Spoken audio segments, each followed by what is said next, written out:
میں اسی کشمکش میں تھا کہ اچانک اللہ تعالیٰ نے میرے دل میں ایک بات ڈالی، وہ یہ کہ میں اسی وقت صبح کی اذان پکاروں تاکہ امیر یہ سمجھ کر عورت کو اپنے گھر سے نکال دے کہ شاید فجر طلوع ہو چکی اور وہ پھر عورت اپنے گھر چلی جائے تاکہ اس کو طلاق نہ ہو۔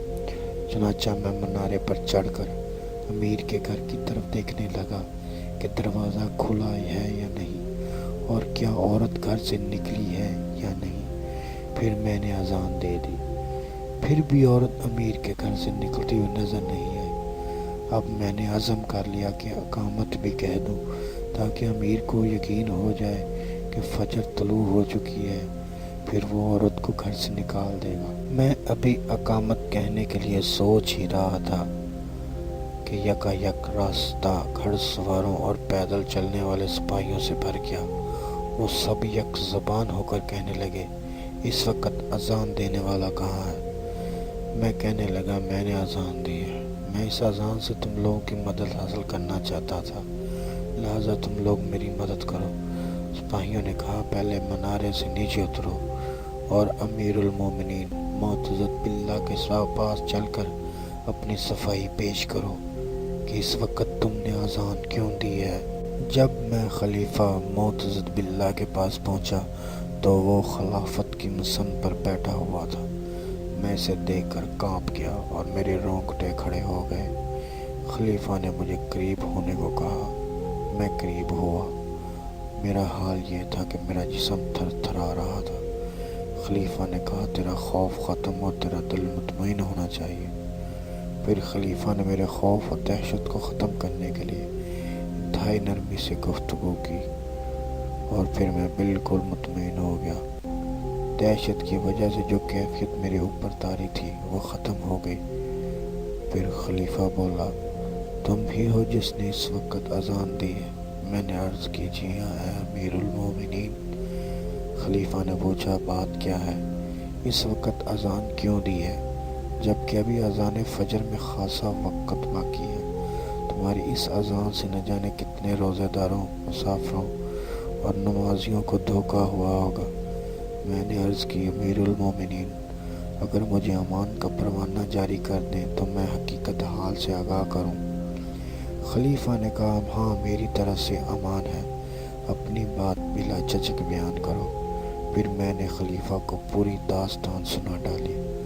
سنتے ہی خلیفہ غصے سے لال پیلا ہو گیا اور اپنے سپاہیوں کو حکم دیا کہ اس ظالم امیر اور اس کے شکنجے میں پھنسی عورت کو ہر حالت میں فوراً حاضر کیا جائے۔ آنن فانن وہ دونوں حاضر کیے گئے۔ خلیفہ نے چند معتمد خواتین کے ساتھ اس عورت کو اس کے گھر بھیج دیا اور اس کے شوہر کو یہ کہلا بھیجا کہ وہ اپنی بیوی سے درگزر کرے اور اس کے ساتھ احسان کرے، کیونکہ اس کی بیوی معذور ہے اور اس پر زبردستی ہوئی ہے۔ پھر خلیفہ اس نوجوان ترک امیر کی طرف متوجہ ہوا، تیرے پاس مال و دولت کے ساتھ ساتھ بیویاں اور لونڈیاں کتنی ہیں؟ امیر نے خلیفہ کو بتایا کہ اس کے پاس بہت سارا مال ہے، بیویاں بھی ہیں اور بہت سی لونڈیاں بھی ہیں۔